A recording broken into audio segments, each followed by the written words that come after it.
Assalamualaikum Smart Generation. Kembali lagi bersama saya Rishad di channel kesayangan kita, Fabulous Generation.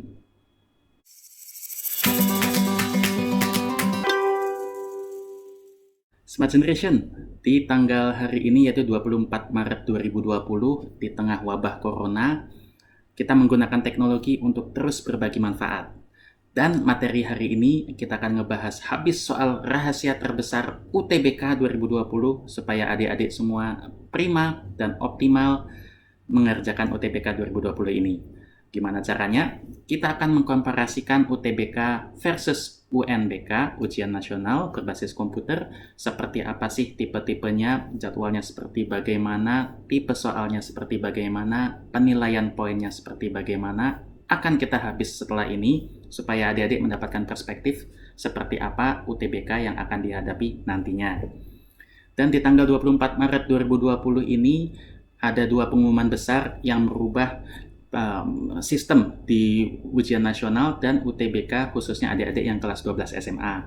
Yang pertama, tadi malam Menteri Pendidikan dan Kebudayaan Mas Nadiem telah berkomunikasi dengan Komisi 10 DPR. Pada intinya, ujian nasional akan dihapuskan. Bisa menjadi dua opsi. Yang pertama adalah menggunakan akumulasi nilai raport, atau saat ini sedang dikaji juga untuk diganti menggunakan USBN, ujian sekolah berbasis nasional, yang diselenggarakan oleh sekolah masing-masing. Itu pun harus menggunakan metode daring atau online untuk mencegah penyebaran virus corona semakin parah. Jadi yang pertama adalah ujian nasional ditiadakan, penggantinya bisa jadi adalah akumulasi nilai raport atau menggunakan USBN versi daring atau online. Ini adalah yang merubah untuk dan berlaku untuk adik-adik kelas 6, kelas 9, dan kelas 12. Tapi hari ini kita fokusnya untuk adik-adik yang kelas 12 SMA. Hal yang kedua berubah juga akan kita diskusikan di video adalah terkait dengan LTMPT, terkait dengan UTBK. Sebelumnya LTMPT mengeluarkan rilis bahwa UTBK akan diadakan 2 kali dan pendaftarannya akan dilakukan pada 2 gelombang. Yang pertama, gelombang pendaftaran adalah tanggal 30 Maret mendatang ini. Tapi semalam keluar rilis baru lagi dari LTMPT bahwa tanggal tersebut ditunda karena wabah corona juga. Jadi akan ditunggu tanggal kemudiannya, menyusulnya kapan yang akan resmi pendaftarannya dilakukan. Tapi itu tidak mengubah, intinya UTBK tetap akan berjalan. Jadi hari ini, di episode ini, yuk sama-sama kita kupas habis seperti apa sih UTBK ini jika dibandingkan dengan UNBK yang nantinya akan berubah menjadi USBN atau menggunakan akumulasi nilai raport, supaya adik-adik mendapatkan perspektif kira-kira soal UTBK seperti bagaimana, sistemnya seperti bagaimana. Ini semua yang adik-adik butuhkan untuk optimal di UTBK 2020. Dan untuk membantu, hari ini kita telah kumpulkan 3 narasumber terbaik kami. Ada Coach Billy, ada Pak Budi, dan Pak Tasirin. Tanpa panjang lebar, yuk dengan menggunakan teknologi, kita panggil Coach Billy, Pak Budi, dan Pak Tasirin. Bersama saya di sini ada Coach Billy. Coach Billy, silakan Coach Billy. Say hi, Coach.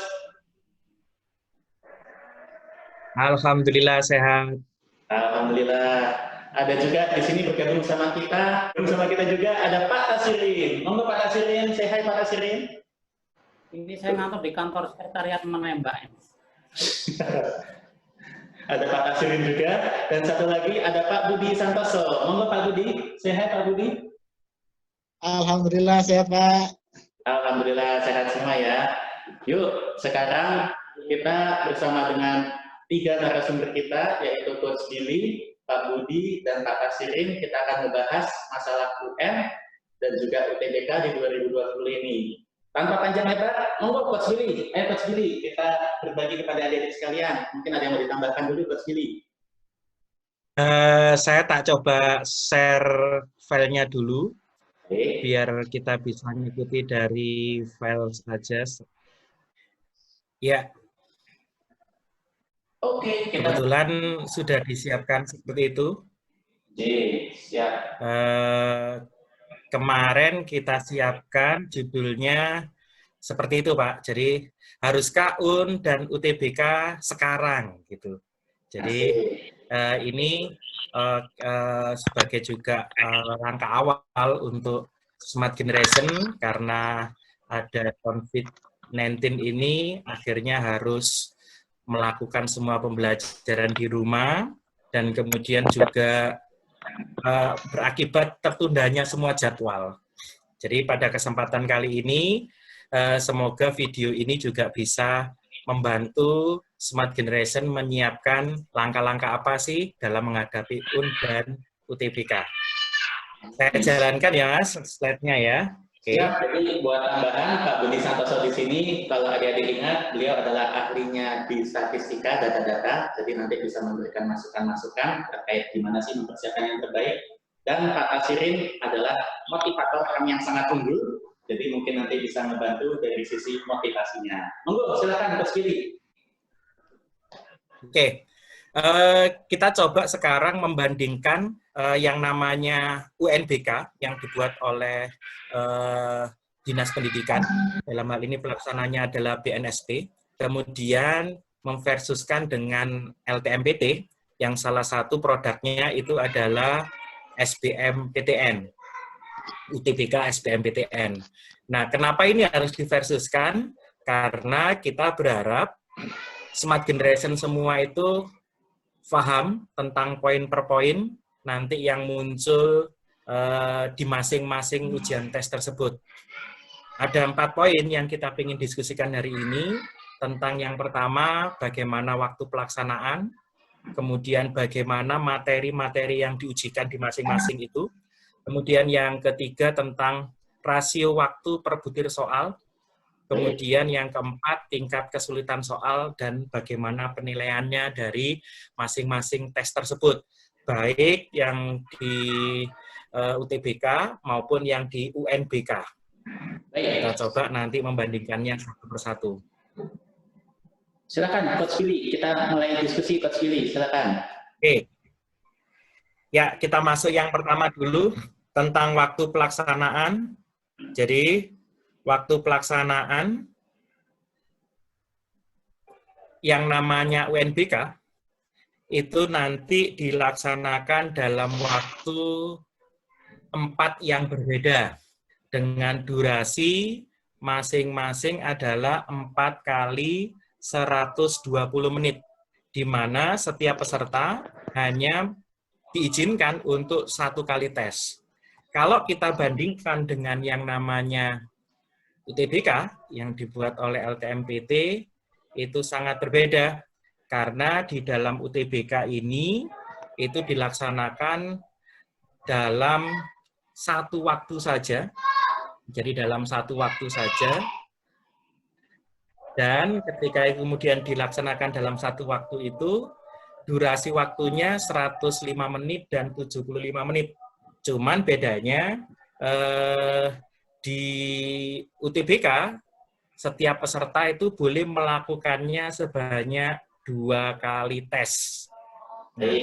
Ini biasa, Mas, kalau kita tanya ke siswa, lebih enak mana, atau lebih menantang mana, atau lebih mudah mana, UNBK dan UTBK.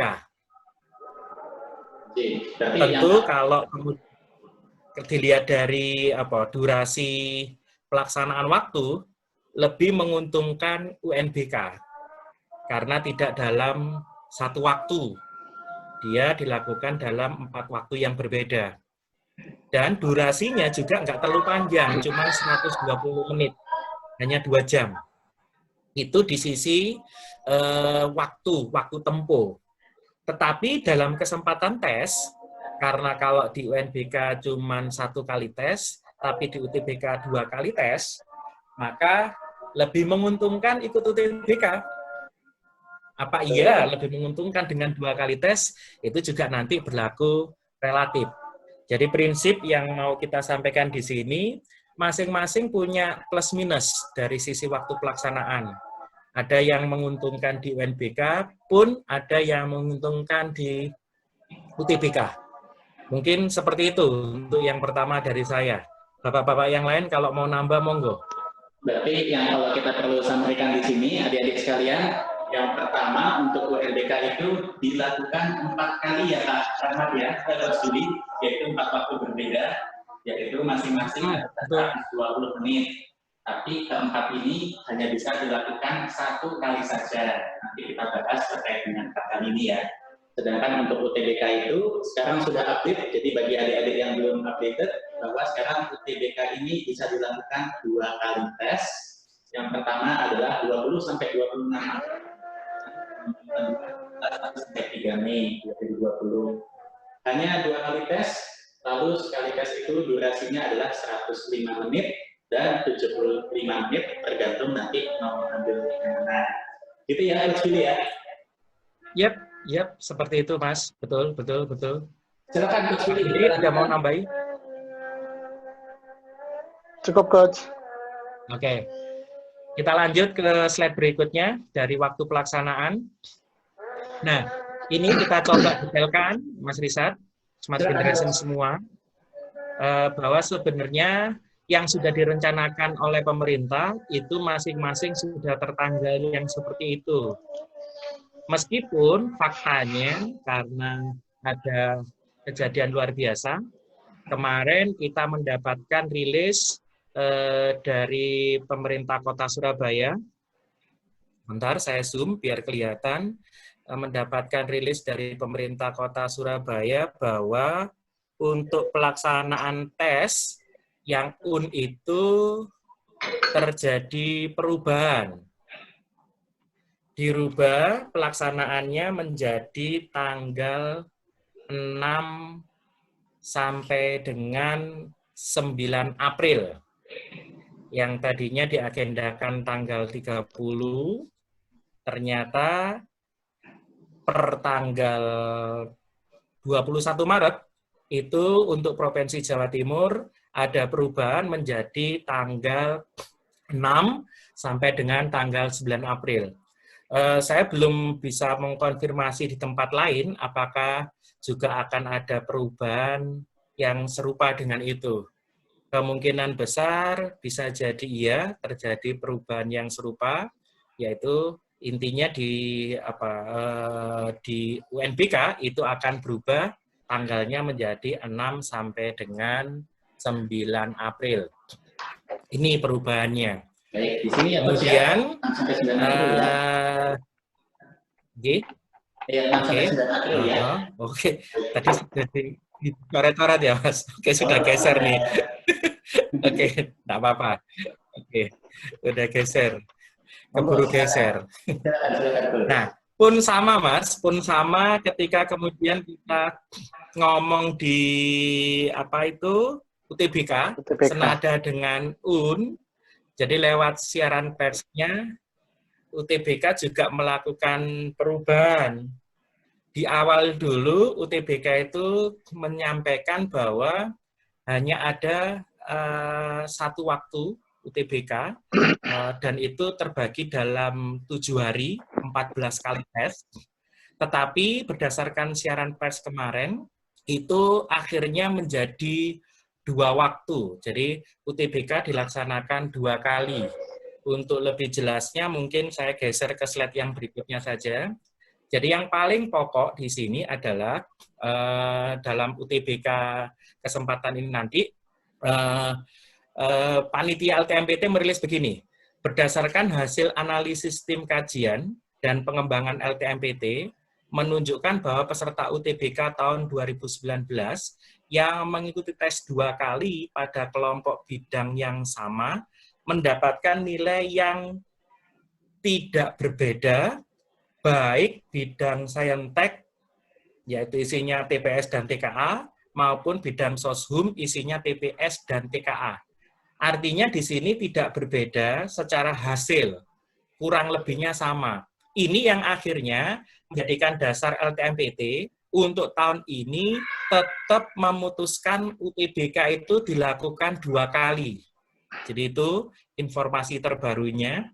Smartgen juga bisa akses informasi ini di ltmpt.ac.id tentunya, bahwa UTBK yang pertama nanti pendaftarannya itu dilakukan 30 Maret sampai 11 April 2020 dan akan dilaksanakan tesnya mulai tanggal 20 sampai 26.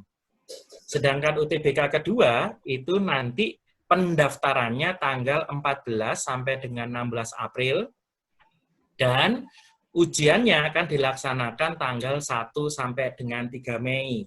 Sehingga bukan lagi mungkin 14 kali tes, tetapi ada tambahan mungkin 8 kali lagi. Kalau berdasarkan asumsi bahwa setiap hari itu ada 2 kali tes, sesi pagi dan sesi siang. Maka peluangnya kesempatan SmartGen untuk ikut tes itu lebih banyak lagi, Mas. Betul. Ini yang penting yang kedua yang kita bisa ambil. Baik, berarti Kemudian di sini- poin ketiga yang kita bisa ambil dari penjelasan, oke? Di sini tanggal Gimana, Mas? 30 Maret ya, Coach ya. Berarti adik-adik sekalian pastikan hari Senin tanggal 30 Maret sudah 30 mulai mendaftar. Maret mulai pendaftaran. Betul. Jadi 30 Maret pastikan adik-adik mulai mendaftar ya. Betul, maka Sampai ketinggalan. ini menjadi betul. Jadi silakan, Coach. Oke. Kalau kita lanjut, kita ke informasi ketiga yang juga nggak kalah pentingnya, itu adalah ini. Kalau yang sebelumnya, Smart Generation dalam 2 kali tes UTBK itu bisa mengambil kelompok tes yang berbeda-beda, tetapi dalam UTBK tahun ini itu sudah dijelaskan butir ke-5 dan ke-6, peserta yang mengikuti tes UTBK 2 kali, kelompok ujian yang harus diambil itu harus sama antara tes UTBK ke-1 dan UTBK ke-2. Jadi di sini tidak ada yang namanya seperti dulu lagi. Kalau sebelumnya misalnya tes pertama kita ngambil IPA, tes kedua ngambil IPS. Tetapi untuk UTBK tahun ini, Smart Generation semua wajib mengambil kelompok ujian yang sama. Baik di tes ke-1 maupun tes yang kedua. Poin ke-6 lebih menarik lagi, pengumuman hasil UTBK tahap 1 dan tahap kedua itu semuanya diumumkan sama, yaitu tanggal 12 Mei 2020. Artinya, kalau kita naik ke slide yang sebelumnya tadi di waktu pelaksanaan, benar menguntungkan nggak tes 2 kali ini? Bisa iya, bisa enggak. Kenapa? Karena pengumuman hasil itu dilaksanakan semua sama. Sehingga kita tidak pernah tahu hasil tes kita pertama itu seberapa jauh nilainya.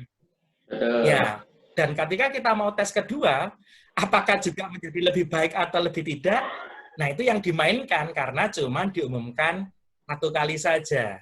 Sehingga kalau mau dikaitkan dengan yang pertama tadi ya, sebenarnya sama saja antara UNBK dan UTBK. Justru mungkin di UTBK menjadi semakin menarik bebannya, gitu kan? Saya nggak nyebut lebih berat ya, tetapi menarik bebannya karena itu dilakukan 2 kali dengan hasil yang kita juga belum tahu kepastiannya. Mungkin seperti itu. Bapak-bapak yang lain kalau mau nambah, monggo. Adik-adik sekalian, Smart Generation, ini adalah breaking news. Hari ini, video ini diambil di tanggal 24 Maret 2020. Dan kalau adik-adik lihat di sini, semalam, yaitu 23 Maret 2020, terbit surat baru dari LTMPT.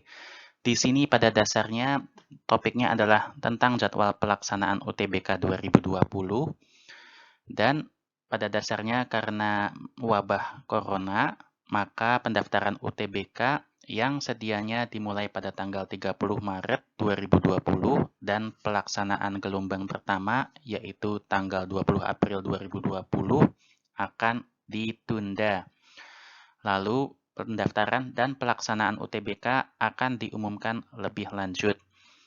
Dan yang ditambahkan satu lagi, maka dengan pengumuman penundaan ini, maka pengumuman sebelumnya, yaitu yang tadi telah kita bahas bersama terkait dengan jadwal 2 gelombang itu dan pelaksanaan 2 gelombang jadwalnya kapan, dinyatakan tidak berlaku. Maka adik-adik tadi di slide sebelumnya, yang perlu kita ambil adalah akan dilaksanakan 2 kali, insya Allah masih akan tetap sama. Tapi jadwalnya kapan kita belum tahu. Lalu poin yang kedua yang akan tetap insya Allah adalah bahwa walaupun diadakan 2 kali, tapi hasilnya akan diumumkan di satu waktu saja. Tapi jadwal pengumumannya karena pendaftaran dan pelaksanaannya akan mundur, pastinya akan mundur juga. Yuk, mari kita lanjut ke slide berikutnya. Nah, kalau tadi sudah waktu pelaksanaan, sekarang kita coba masuk ke yang namanya materi ujiannya. Nah, yuk kita bandingkan antara UNBK dan UTBK. Materi ujiannya seperti apa. Secara standar tentu UNBK di 3-4 tahun terakhir itu hanya mengedepankan ada mata pelajaran wajib dan ada mata pelajaran peminatan sesuai dengan kelompok jurusannya.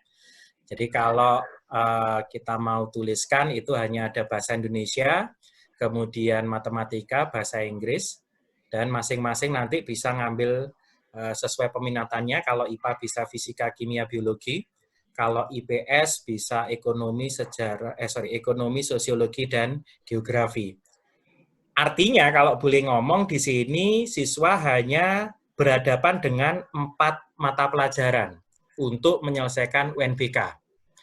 Tapi kalau kita versuskan, kita bandingkan dengan yang namanya UTBK, LTMPT lebih ringan karena hanya menyampaikan 2 jenis tes, 2 kelompok tes, yaitu tes potensi skolastik dan tes kompetensi akademik. Tetapi di dalamnya itu yang menjadi lebih menarik karena untuk tes potensi skolastik itu memunculkan 4 materi subtes di dalamnya, yaitu ada penalaran umum, pengetahuan umum, pemahaman bacaan dan menulis, serta pengetahuan kuantitatif. Yang di atas saja itu sudah memunculkan 4 materi subtes. Kemudian yang di bawah itu kalau kelompok saintek atau kelompok IPA, saya menulisnya, itu ditambahkan 4 lagi, matematika, fisika, kimia, dan biologi. Artinya, Mas, Smart Generation semua dalam UTBK itu minimal dia mengerjakan 8 bidang studi. 8. Itu untuk yang saintek. Nah, kemudian untuk yang IPS, dia lebih banyak bebannya. Dan ini mungkin sedikit diskriminatif ya. Karena yang IPS dia harus menyelesaikan matematika, geografi, sejarah, sosio, dan ekonomi. Adik-adik Smart Gen yang IPS akhirnya harus menyelesaikan 9 mapel, 9 bidang studi untuk tes. Dia menjadi lebih banyak. Dan semua tes ini tadi waktu pelaksanaannya diselesaikan dalam 1 waktu. Dan ingat juga tahun ini itu ada kelompok IPC. Berarti kalau ada kelompok IPC, berarti Smart Gen harus menyelesaikan 4 ditambah dengan 5, IPA IPS berarti 9, ditambah lagi dengan 4. Ya, saya nggak membayangkan harus menyelesaikan 13 ya, subtes itu dalam 1 waktu tertentu. Tentu bebannya menjadi sangat luar biasa. Itu sih, Mas. Betul. Berarti kalau di sini kita lihat untuk UNBK tadi kan pengerjaannya 4 kali 120 menit ya, Coach Billy ya. Artinya di masing-masing 4 kali 120. Betul. Artinya di masing-masing satu ini adalah 120 menit gitu ya, Coach Billy ya. Betul, Mas. Jadi inilah yang nanti adik-adik harus siapkan, 4 kali 120 menit, 4-nya itu adalah bahasa Indonesia, matematika, bahasa Inggris, dan peminatan sesuai kelompok jurusan. Nah, nanti kalau untuk yang UTBK, betul sekali yang disampaikan oleh Coach Billy, ini adalah maraton yang cukup panjang, karena ternyata skolastiknya saja itu terdiri dari 4 subtes, penalaran umum, pengetahuan umum, pemahaman bacaan dan menulis, serta pengetahuan kuantitatif. Kalau yang tes kompetensi akademik itu tidak sesuai dengan minatnya, jadi yang TPS dan tes kompetensi akademik ini harus disesuaikan waktunya, karena tadi hanya 105 menit dan 75 menit ya, Coach Billy ya, secara waktu keseluruhan ya. Betul. Baik, monggo Pak Budi atau Pak Tasirin ada yang mau menambahkan, Pak? Ini yang perlu dijagai mungkin semangat anak-anaknya. Baik, gimana Pak? Karena jadwal yang begitu padat, kemudian perubahan yang cepat sekali, perubahan jadwalnya itu, sehingga anak-anak ini kan harus siap siaga judulnya itu. Siap siaga 2 hal. Jadi dia misal secara psikologis sudah siap menjalani UNBK sebelumnya. Ternyata UNBK-nya mundur. Kemudian setelah itu di waktu yang pendek juga dia harus melakukan registrasi untuk menghadapi UTBK. Sekaligus juga persiapan menjalani UTBK. Maka kalau saya mengistilahkan SmartGen ini harus siap siaga. Karena mungkin nanti ada perubahan lagi ketika kondisi daerah yang terpapar COVID-19 itu ada perubahan-perubahan yang tidak terlalu menguntungkan gitu.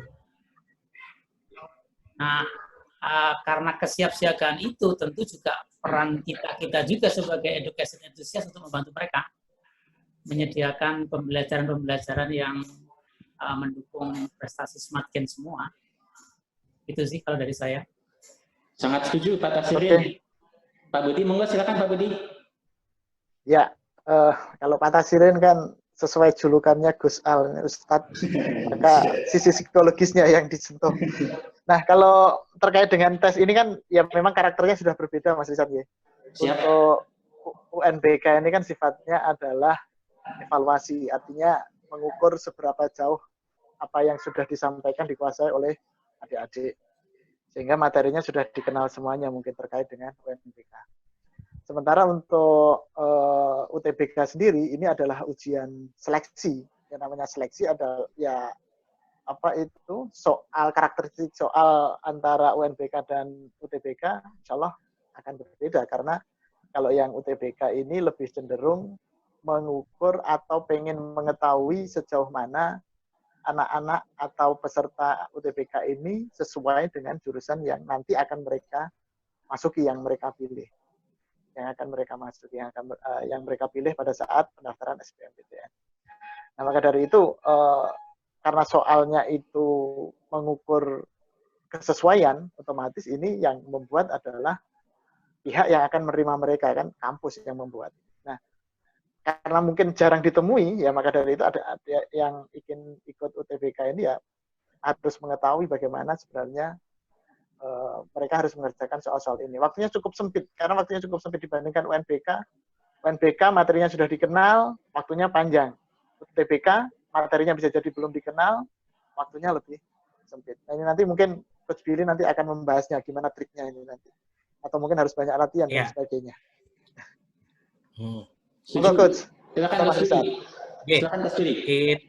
Kita lanjutkan aja ke slide berikutnya, nanti itu jadi simpulan akhir lah Mas. Kalau disimpulkan sekarang kan juga nggak menarik, ini masih ada dua hal yang belum dibahas juga. Oke, tak masuk ke slide berikutnya saja.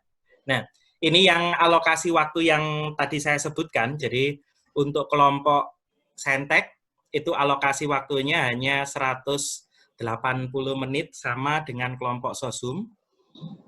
Untuk kelompok IPC itu alokasinya 255 menit. Jadi kalau kita mau ngomong di sini tadi kelompok Saintek itu cuman menyelesaikan 8 mapel gitu kan. Yang di sini ada 9 mapel dan yang di sini 13 mapel. Nah, ini kalau mau ngomong siapa untung siapa rugi gitu, siapa yang paling berat, ya silakanlah dicermati sendiri oleh SmartGen semuanya. Jadi ketika memilih kelompok nanti Saintek atau Sosum atau campuran, itu tentu harus dengan pertimbangan-pertimbangan yang sangat matang lah, karena alokasi waktu dan mapel yang diujikan cukup signifikan. Ini, gitu. Dan perlu ditekankan lagi, ketika memilih di ujian pertama Saintek atau Sosum atau campuran, maka ujian kedua juga harus sama. Jadi sangat sepakat dengan yang disampaikan oleh Coach Billy, ini harus direncanakan matang-matang, distrategikan matang-matang. Kalau memang mengambil campuran, maka siapkan fisik dan mental serta kondisi semuanya dalam sangat prima, karena adik-adik akan melakukan 2 kali tes campuran, yaitu 2 kali 255 menit. Itu ya Coach Billy ya? Yap, seperti itu Mas. Oke, lanjut ke slide berikutnya. Nah, sekarang pembahasan yang ketiga, setelah tadi waktu, kemudian materi, sekarang di Kita coba membandingkan rasio waktu per butir soalnya bagaimana. Kita tadi udah membahas alokasi waktunya, dan kalau kita mau detailkan, saya boleh menyampaikan bahwa contoh yang saya pakai adalah mapel matematika. Ketika ngomong matematika dalam UNBK, Smart Generation itu harus ngerjakan 40 soal dengan durasi waktu 120 menit. Boleh diartikan itu adalah satu soal itu selesai dalam waktu 3 menit. Saya membaginya seperti itu. Jadi lumayan panjang lah, karena 120 dibagi 40 itu menjadi satu soal 3 menit. Di kelompok IPS itu ada beberapa mapel yang jumlah butir soalnya 50, Mas. Baik. Jadi 50 soal, dan waktunya alokasinya tetap sama, yaitu 120. Artinya kalau ini kita bagi, itu 120 dibagi 50, akhirnya ketemu bahwa satu soal nanti hanya kisaran 2 menit 24 detik. Jadi lebih pendek. Jadi untuk yang kategori 50 soal, itu akhirnya kurang dari 3 menit. Ini di UNBK. Kalau kita bandingkan dengan UTBK, kita tetap ngambil apple to apple-nya, kita ngomong Matika IPA. Gitu. Untuk yang kelompok IPA, saya ngambil Matika IPA, itu kurang lebih, ini masih perkiraan, kira-kira menurut kita soalnya menjadi 15 soal, dan waktunya adalah 18 menit 45 detik. Artinya, satu soal itu hanya diselesaikan dalam waktu 1 menit 15 detik. Monggo dibandingkan, gitu kan, ya. Lebih menarik mana, satu soal 3 menit, atau satu soal 1 menit 15 detik. Ini yang kelompok matematika IPA, matematika Saintek. Coba sekarang kita lihat lagi yang matematika IPS. Ini lebih ngeri-ngeri sedap katanya, karena soalnya insya Allah prediksinya sama, kurang lebih 15, dan waktunya karena dibagi mapel lebih banyak dengan durasi jumlah total waktu sama, maka hanya 15 menit saja. Sehingga satu soal itu hanya dialokasikan waktu 1 menit saja. Sebenarnya dari analisis ini, 3 poin di depan, jadi mulai waktu pelaksanaan, kemudian tentang materi ujian, dan tentang rasio waktu. Kalau saya boleh ngomong sederhana, Mas, itu sebenarnya antara UNBK dan UTBK, itu lebih sederhana mana, lebih gampang mana. Coach Billy sih ingin ngatakan kelihatannya lebih gampang ngomong UTBK. Kenapa? Logikanya kalau diberikan alokasi waktu lebih pendek, tentu tidak mungkin diberikan beban soal yang jauh lebih berat. Itu logikanya. Tetapi Smart Gen biasa menganggap coach lebih susah UTBK. Betul. Nah, itu senada dengan pernyataan Pak Budi tadi bahwa Smart Gen mungkin butuh lebih banyak latihan karena kurang mengenal karakter soal yang di UTBK. Mungkin seperti itu sih dari saya. Monggo yang lain menambahkan. Setuju. Jadi yang pertama dulu, adik-adik sekalian, yang pertama ini jumlah soal 15 di UTBK adalah prediksi kami, tapi insya Allah tingkat keakuratannya sudah tinggi ya Coach ya. Insya Allah, Mas. Maka kalau 15 soal beneran kejadian, adik-adik harus menyelesaikan satu soal 1 menit, 15 detik untuk IPA, dan hanya 1 menit untuk IPS. Tadi juga perlu diingat, untuk Saintek itu adalah 180 menit totalnya, artinya adik-adik akan menghadapi banyak sekali variasi soal, dan per soal itu 1 menit. Jadi fokus adik-adik sekalian itu harus kuat sekali. Betul, mungkin tingkat kesulitan akan lebih rendah, tapi variasi soal yang begitu banyak itu akan menuntut fokus yang sangat tinggi. Ini jadi adik-adik harus mulai siapkan diri dari sekarang seperti apa sih jenis-jenis soalnya, dan coba berlatih 180 menit full atau 255 menit full untuk mencoba seperti apa adik-adik harus berstrategi ketika UTBK. Itu sih, Coach Billy. Yep, Mas. Silakan Pak Budi atau Pak Tasirin, ada yang mau menambahkan, Pak? Cukup sepertinya Pak dari saya. Oke. Kita lanjut kalau begitu. Pak Tas, ada yang ditambah? Saya melihatnya ini, ya tadi kembali kepada smart gen semua. Kalau Coach Billy tadi bilang bahwa sebenarnya UTBK mestinya lebih mudah ya logikanya begitu. Tapi rata-rata smart gen kan mesti kan bicaranya ngomongnya ini lebih sulit. Karena mereka jarang berlatih, jarang melihat karakter soal-soal UTBK. Betul. Juga, ya karena sekolah sendiri saya kira tidak ada beban untuk mengajarkan itu. Mereka itu kan lebih banyak berpikir bagaimana smart game di sekolah itu mencapai kelulusan, yaitu ya dengan ujian nasional, dengan ujian sekolah. Jadi ini sebenarnya PR juga. PR mungkin kalau bagi lembaga pendidikan secara umum, bagaimana misalnya ada 1 kali ujian tetapi juga bisa dipakai untuk masuk ke jenjang pendidikan berikutnya. Tapi sebenarnya kalau smart gen itu mencari informasinya lengkap, tentunya dia akan melengkapi juga selain dari sekolah, tentu ada dari luar yang menghadapi kita yang sedang kita garap itu. Siap, sangat setuju sekali Pak Tasirin. Silakan Coach Billy. Oke, kita lanjut Mas. Nah, kalau ini hanya saya melampirkan file-filenya saja, melampirkan tentang materi dan alokasi waktu. Kayak bahasa Indonesia dan bahasa Inggris jumlah soal lebih banyak, yaitu ada 50 butir, gitu kan. Sedangkan matematika, fisika, kimia, atau biologi hanya 40 butir dengan alokasi waktu sama, yaitu 120 menit. Kemudian untuk kelompok IPS, itu untuk bahasa Indonesia, bahasa Inggris sama, kemudian matematika juga sama, biologi atau geografi itu ada 40 atau 50. Yang 50 mungkin yang sosiologi dan geografi karena tidak hitung-menghitung.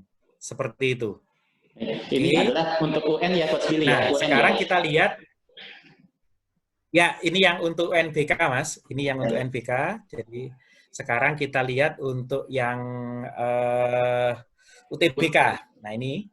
Nah, UTBK tadi kan kita baru ngomong total jenderal untuk waktu keseluruhan, yaitu 180 untuk TKA Sains dan TKA Sosum.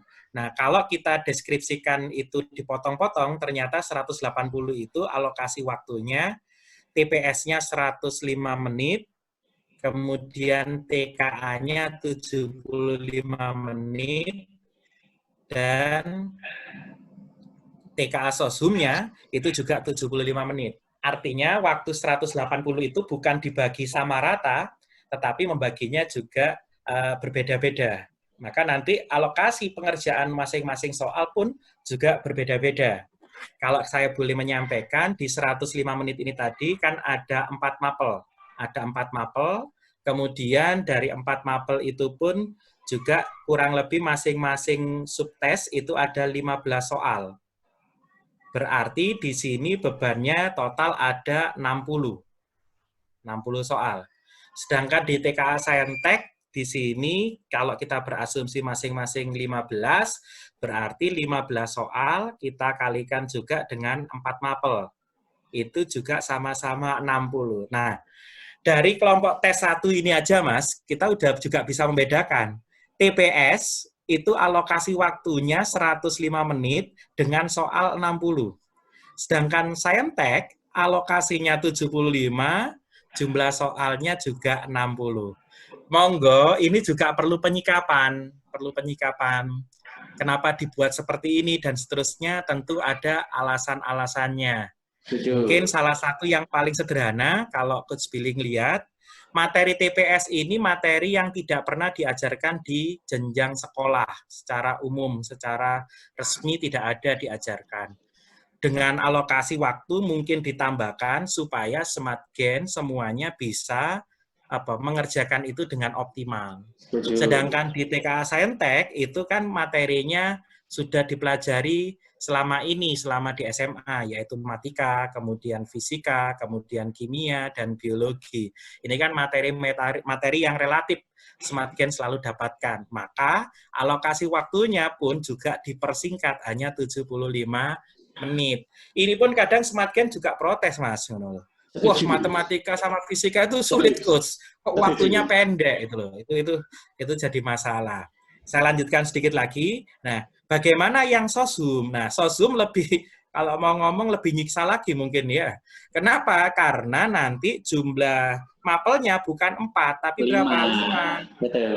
Dengan asumsi masing-masing juga 15, berarti totalnya 75 soal dengan alokasi waktu yang juga tidak berbeda. Nah, ini mapelnya ada matematika, ada sejarah, sosiologi, geografi, dan ekonomi.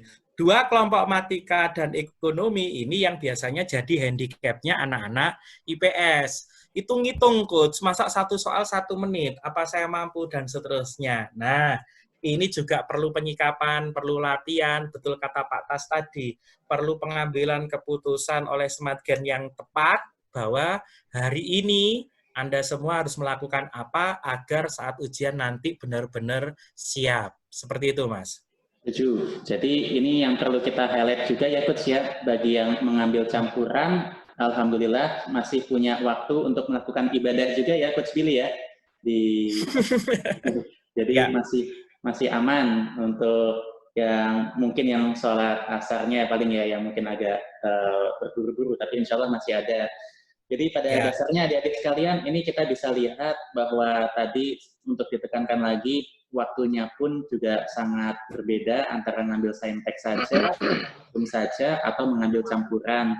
Jadi mungkin salah satu tips yang mungkin tidak populer juga, kalau adik-adik sudah tahu mau mengambil jurusan apa di kuliahnya, maka langsung saja pilih saintek atau soshum.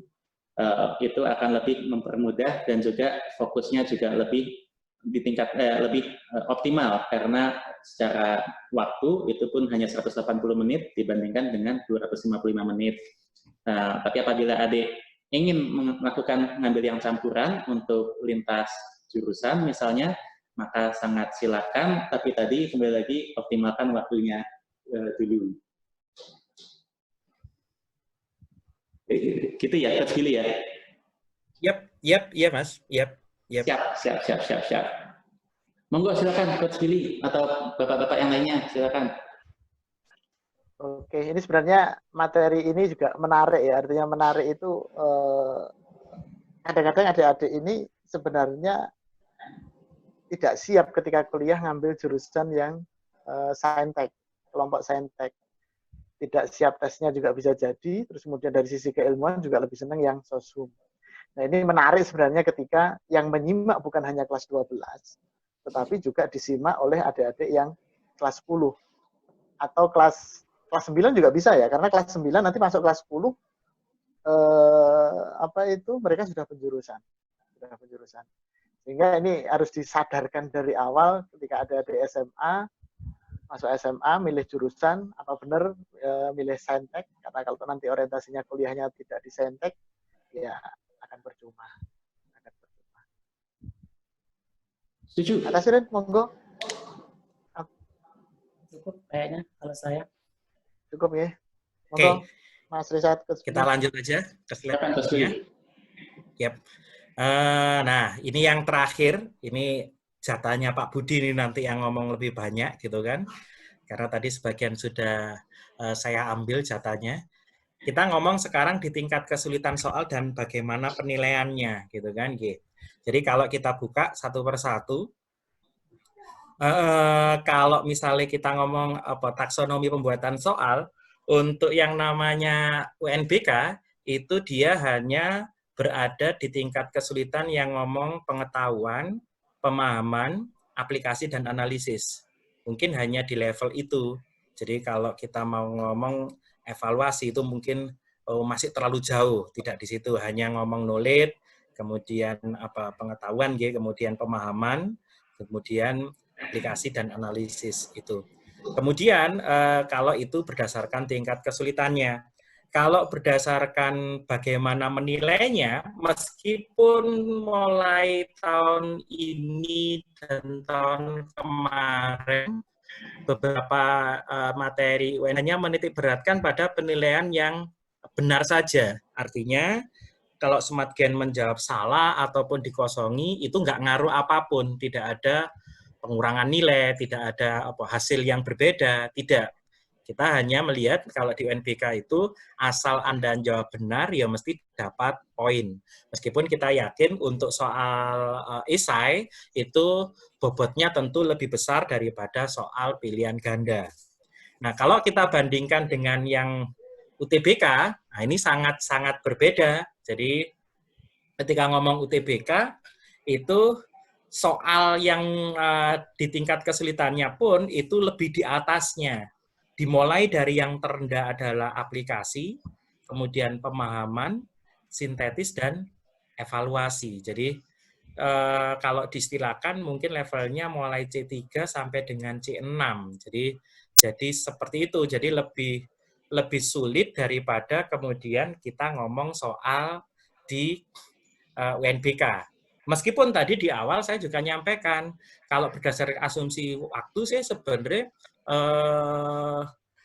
harusnya tidak lebih sulit karena waktunya lebih pendek. Nah, sebagai pengajar matematik, saya sih bisa ngerasakan ini, Mas, bahwa sebenarnya soalnya itu nggak sulit, tetapi karena dia aplikasi, gitu kan ya, sehingga kadang SmartGen itu merasa menjadi sulit, gitu loh. Jadi mungkin itu nanti yang membedakan, dan mungkin di kesempatan video yang lain kita akan juga nanti coba uli-uli bagaimana sih mensiasati soal UTBK. Kemudian yang kedua, di penilaian ini itu kalau di UTBK tidak sesederhana penilaian di UNBK. Jadi di UTBK penilaiannya dilakukan dalam 3 tahapan proses yang nanti akan dijelaskan dengan detail oleh Pak Budi di slide berikutnya.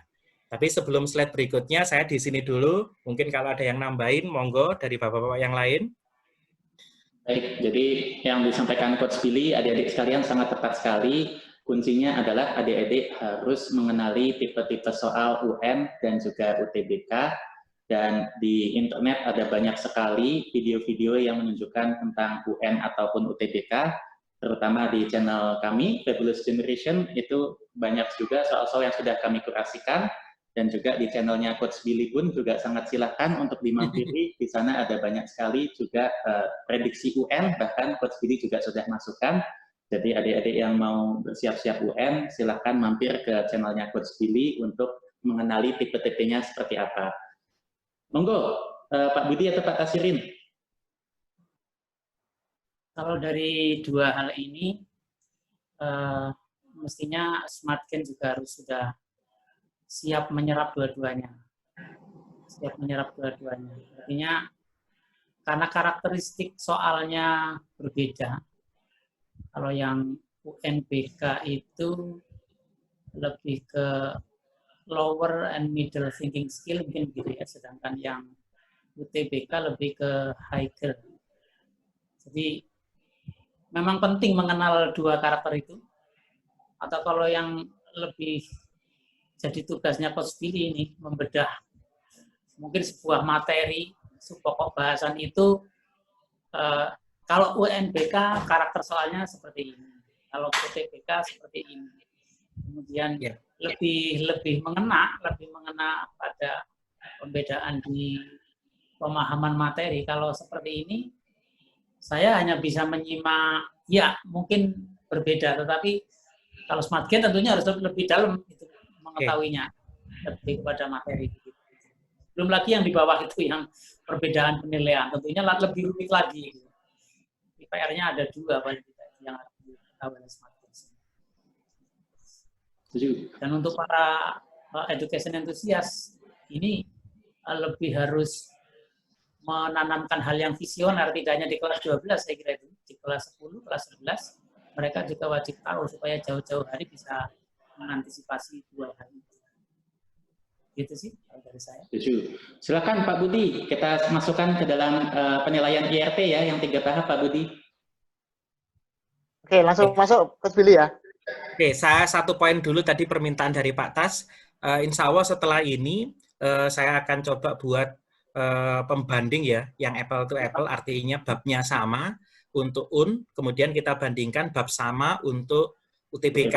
Bagus sekali. Terima kasih banyak Coach Billy. Bab yang sama, nanti kita lihat karakter soalnya kayak apa, gitu kan ya. Dan bener nggak kalau di UTBK itu akhirnya lebih menarik secara penyelesaiannya karena alokasi waktunya lebih pendek. Ya, oke siap Pak. Setelah ini Insya Allah nanti kita siapkan biar nanti bisa dipakai bekal untuk Smart Gain semuanya. Oke, lanjut sekarang ya Pak Budi.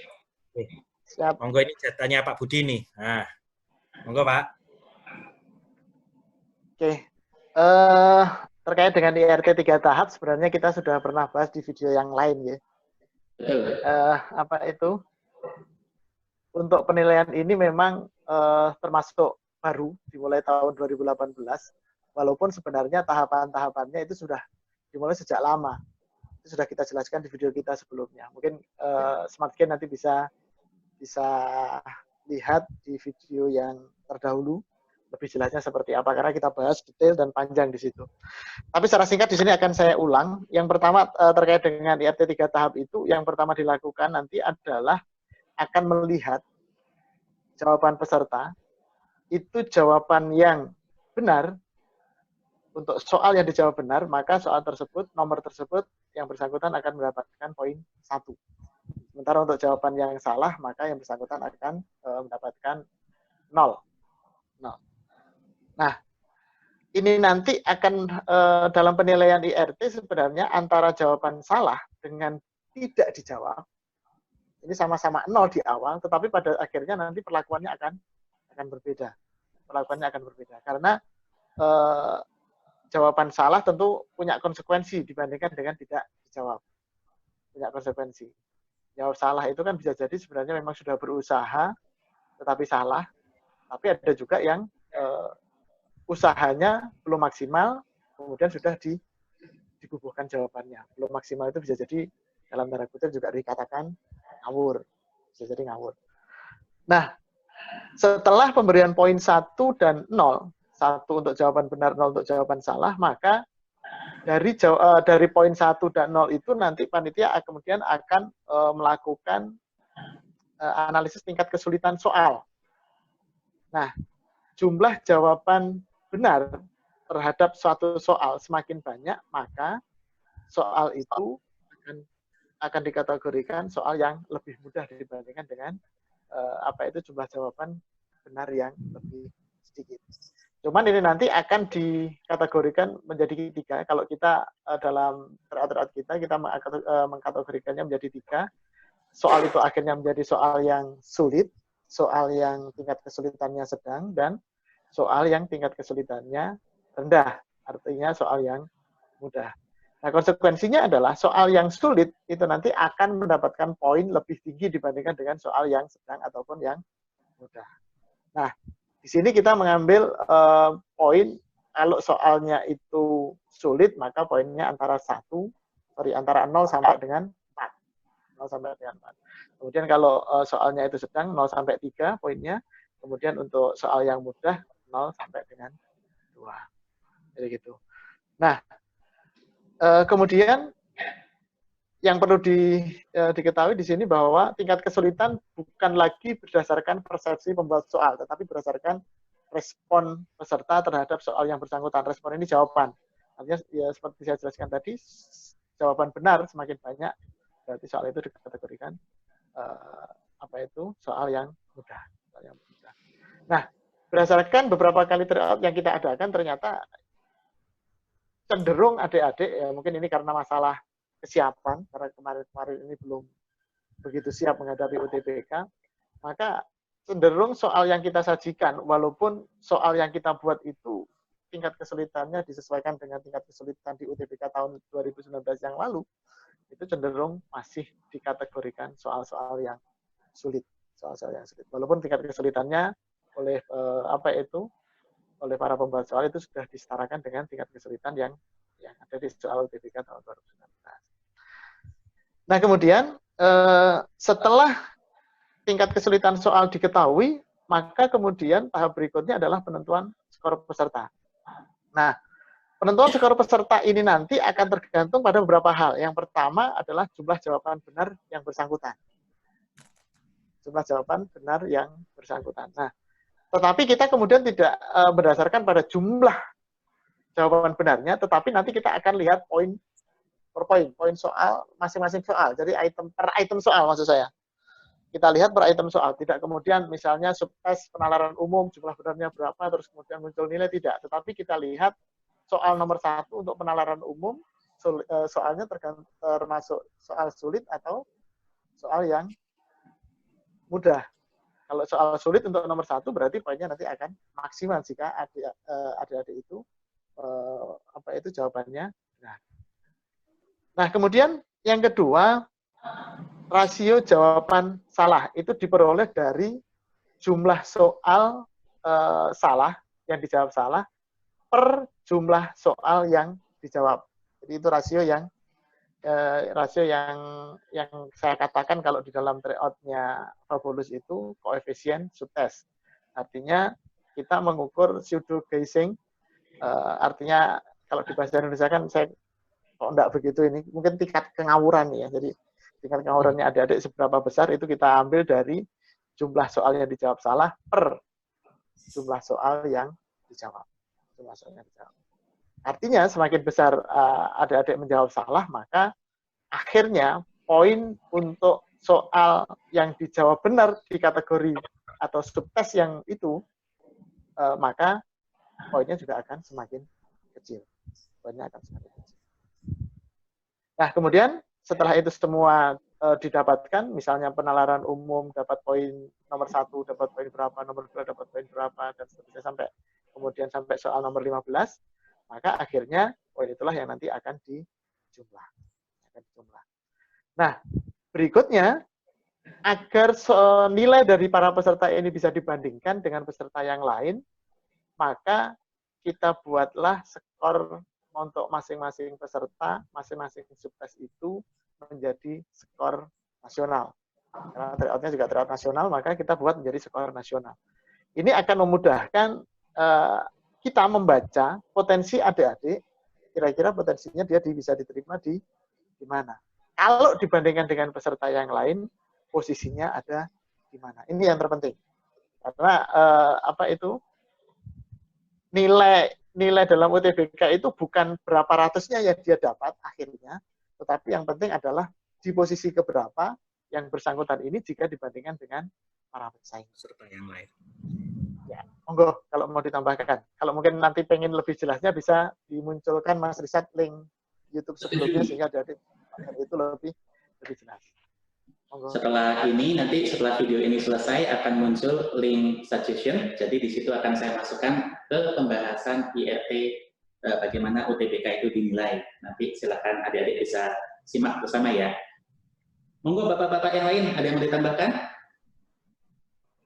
Saya rasa sih bisa langsung kita simpulkan, Mas. Karena ini slide terakhir. Ya, gimana adik-adik? Itu semua informasi yang adik-adik perlu ketahui tentang UTBK 2020, terutama jika dikomparasikan dengan ujian nasional 2020 juga, yang tadi di awal video telah kita bahas bahwa akan berubah bentuknya bisa menjadi USBN, atau cukup dengan mengakumulasikan nilai rapot saja. Jadi adik-adik sekalian, kuncinya ada 5. Yang pertama, jadwal pendaftaran. Mari kita pantau bersama. Nanti setelah LTMPT mengeluarkan rilis resminya, kami juga akan pastinya mengupdate kepada teman-teman semua kapan waktu pendaftaran, 2 gelombangnya kapan, ujiannya seperti apa, dan perubahan lainnya yang ada di sana. Lalu poin yang kedua adalah durasi waktunya. Tadi untuk UTBK Saintek adalah 180 menit, Soshum juga 180 menit, tapi untuk campuran 255 menit. Dan tadi kunci yang kedua adalah apabila adik telah memilih salah satu, untuk tes yang kedua juga harus sama. Jadi kalau adik ingin mengambil campuran, pastikan fokus dan kekuatan mental, kekuatan fisik adik optimal, karena adik artinya akan menghadapi 2 kali 255 menit, sangat panjang. Yang ketiga, tipe soalnya tadi juga sudah dibahas. UTBK dan UN tipe soalnya berbeda. UN lebih direct, tapi UTBK lebih soal aplikasi. Artinya tadi dalam satu soal diperlukan sekitar 1 menit saja untuk soshum dan saintek dan juga campuran. Ini sangat jauh lebih cepat dibandingkan dengan soal tipe UN yang bisa 3 menit. Artinya mungkin komplikasi soalnya lebih rendah, tapi karena berbentuk aplikasi, adik-adik harus menerjemahkan dulu sehingga bisa menjawab. Poin yang keempat yang tidak kalah penting adalah bagaimana penilaiannya. Tadi poin UTBK adalah menggunakan IRT 3 tahap. Setelah ini saya akan berikan link juga di suggested videonya untuk membahas video IRT yang dulu kita bahas. Dan yang terakhir, yang kelima, UTBK ini, sistem ini, informasi ini insya Allah akan sangat akurat. Tapi bagaimana supaya adik bisa mengoptimalkan peluang adik? Caranya tentunya adalah melakukan tryout ya, sebanyak-banyaknya. Dan tryout yang kami maksud adalah full tryout, full 180 menit untuk saintek dan soshum, dan full 255 menit untuk yang campuran. Bagaimana caranya? Di luar sana ada banyak sekali lembaga tryout. Pilih lembaga yang menyelenggarakan tryout yang terpercaya, yang kami sudah tahu Primagama pastinya akan menyelenggarakan, dan kami sendiri di Fabulous akan menyiapkan Fabulous UTBK yang ketiga, di mana adik-adik bisa mencoba untuk mengoptimalkan peluang adik, kerjakan sebisa mungkin di sana. Dari kami sekian saja, tentunya nanti kalau ada perubahan-perubahan terbaru, hari ini tanggal 24 Maret 2020 video ini diluncurkan. Kalau ada perubahan terbaru, kami pasti akan langsung update adik-adik sekalian. Sekian, jaga kesehatan di wabah corona ini, itu yang paling utama, karena kalau adik sudah tidak sehat, akan sangat sulit untuk mendapatkan nilai yang optimal di UTBK maupun USBN atau apapun itu ujian mandiri di kedepannya. Dari kami sekian saja, terima kasih atas atensinya. Be smart, stay fabulous. Wabillahi taufiq wal hidayah. Wassalamualaikum warahmatullahi wabarakatuh.